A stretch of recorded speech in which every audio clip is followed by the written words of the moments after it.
Hello and welcome to another C3 Stingray video. First off, I'd like to thank everyone that has subscribed to the channel so far. If you haven't subscribed yet, please do. There's a little spot down here you can click on in the corner. Today we're going to take the window out of a C4 Corvette. This actually is 1989 Corvette. And there might be one little glitch that you run into when taking a window out, and well, let's just get into it. Start off, you need to take these two Phillips screws out of this little plastic insert. It's like the grip where you close the door and the armrest. Once you get those out, you can get this armrest off. You just kind of have to work it. It's kind of like hooked in there by these little plastic hooks, kind of. You'll see them in a second. See right there, you can see that it just kind of hooks in there. Once you have that insert out, it comes out pretty easy. Now we want to take the speaker cover off. There's 4 Phillips screws there.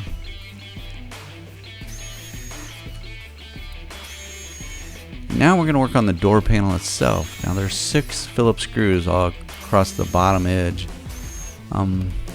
These screws get really rusty sometimes, and sometimes they just don't want to come out. And in this case, I'm actually missing one of the screws, so there should be 6 on yours. I'm missing that one there. Once that's loose, you want to take the screw out behind the door handle itself. And then there's one more screw at the back of the panel. Now you need to take that cover off the manual door lock. And then you just have to work the whole panel around the door handle itself. Just kind of slide it forward a little bit. But there will be wires connected to the back of this, so you got to be careful not to yank it out too far. You want to disconnect that wire going to the switch going to the hatch, then to the door panel light, and then the last one goes to the power door lock switch. Now with that out of the way, you need to move your brushes that are up against the window back. So you just need to loosen these two 10 millimeters and slide your brushes back. If you like where your window's at now, you might want to mark these so you can put them back right where they were. Make some sort of mark so when you put it back, the new window in, you can slide these right back to where they used to be. Now we're going to take out this stabilizer here. See how close that is to the glass. It's really hard to get that glass out of there with that stabilizer in there. There's 2 10 millimeter bolts that hold that in. It's not a very good video here. I don't know what I was doing. I had another camera set up for a really tight shot. For some reason it didn't shoot, so I don't have that video. But there's just 2 10 millimeter bolts holding that in. You just kind of work it out the little hole there on the side of that inner panel. Oh, look at that camera. It was in the perfect spot. But that's what the stabilizer looks like. And now I'm rolling the window down. I don't have any power to this, but you use your power window switch to roll it down because you want to line up the nuts off the window. You got to line this nut up here with this hole there because that's how you get access to the nut on the front part of the window. You see it there. And there's 2 nuts on the back part of the window. These are 10 millimeters. Just put your extension on there and take that first nut off. There's like a washer and nut combo. They're connected together. So this hole is just big enough for that to come out. So you got to kind of be careful not to drop it in there.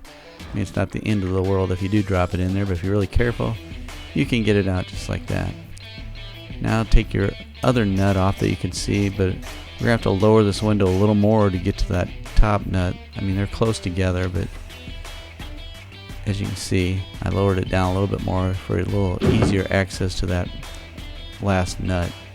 So they're all 10 millimeter. There's only 3 of them.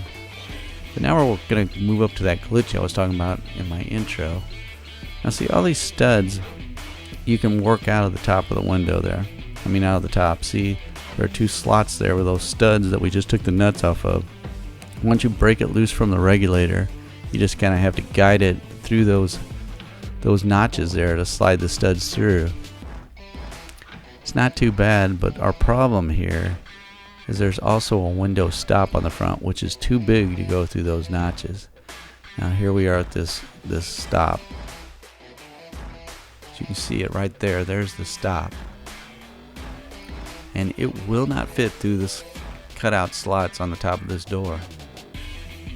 Now I'm told that later years, some years there is a slot, but some years there isn't. And right here, that should be an open slot for that, but there's metal there, so you either got to cut it out or you got to take that door stop off. Now here's the one off the driver's side. As you can see, I cut the other one off and just pulled it out.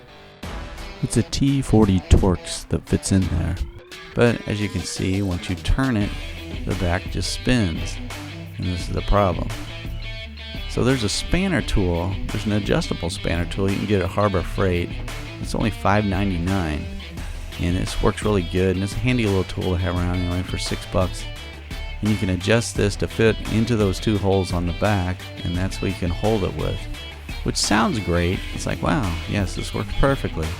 But you gotta remember, this window's in the door, and there's not a whole lot of space here, as you can see. I mean, I fought this thing for a while. I've cut this down to it looks like, oh, I just pulled this right out, but in reality, I called it every name in the book, and I even had to move where right now my wrist is against that inner panel, and it's like cutting into my wrist. I had to move my sleeve down to keep it from cutting into my wrist anymore. But eventually I did get it out. It slipped out of place multiple times, and it never got any easier. You can see it's still almost out, and it's still struggling to get this thing to turn. But I finally did get it out of there, and obviously it's easier to cut that out and pull it out the top, but you can do it this way also. But remember, you're going to have to put it back in this way. When you put the new window in, you're going to have to tighten it up this way as well. Then you can see the window slides right out when that's not on there. I had the benefit of having one off where I can measure how wide to put this, but you might not have that benefit, so I'm measuring it here to show you that it's 3/4 of an inch from the centers on those pins, and you should be set up to take yours off if this is the route you choose. Well, hopefully you enjoyed this C3 Stingray video.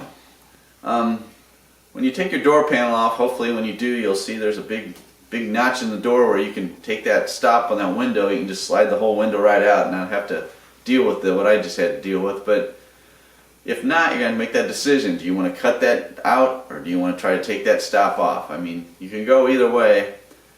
Taking that stop off is kind of a job. You have to contort your arm in there and feel around, and you're always feeling around with vets. I don't know what the deal is. You never can see things, and you're always feeling around for things. But it can be done, so you'll just have to make that decision yourself.